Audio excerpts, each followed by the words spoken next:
मनुष्य सेवा हीच ईश्वर सेवा असं आपली संस्कृती सांगते. प्रत्येक राजकारणी तसं वागतोच असं नाही.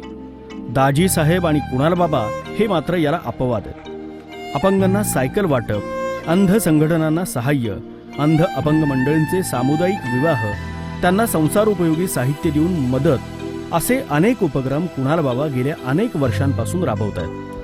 ऑक्टोबरमध्ये आमचा परत एक पांढरी काठी दिवस म्हणून दिवस असतो आणि त्या पांढरी काठीच्या निमित्ताने बाबा त्या काठ्यासुद्धा आम्हाला वाटप करतात. आणि काठी हा तिसरा डोळा असल्यामुळे त्या काठ्या बाबांकडून मिळतात. म्हणजे बाबाच आमचा एक तिसरा डोळा आहे असं आम्हाला भासतं आणि वाटतं. कारण त्या काठीमुळे आम्ही चालू शकतो, कुठेही जाऊ शकतो आणि ती काठी बाबांकडून मिळते. म्हणजे बाबा आमची काठी आहे असं आम्हाला वाटतं.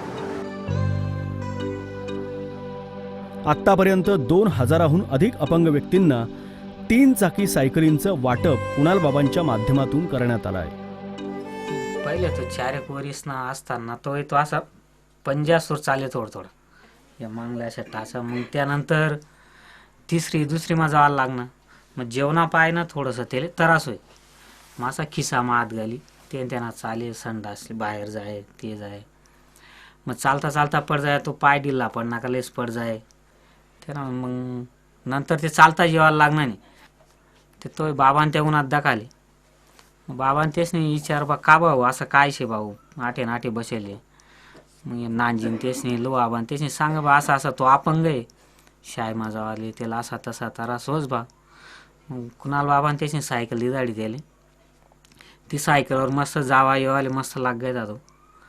बाहेर संडासले जाय शाय माझा आहे कोटी गावमा फिरी येते त्यानं मस्त. जे का रंजले गांजले त्यासी म्हणे जो आपुले तोची साधू ओळखावा देव तेथेची जाणावा. ही उक्ती फक्त ध्यानात न ठेवता कुणाल बाबांनी ती आचरणात आणली. 80% समाजकारण आणि 20% राजकारण हा मूलमंत्र कुणाल बाबा पहिल्यापासून आचरणात आणतायत. कोणत्याही फळाची अपेक्षा न ठेवता कुणाल बाबा गेली अनेक वर्ष सामाजिक कार्यक्रमांचा वारसा आणि वसा पुढे नेत आहेत. आपला माणूस, हक्काचा माणूस.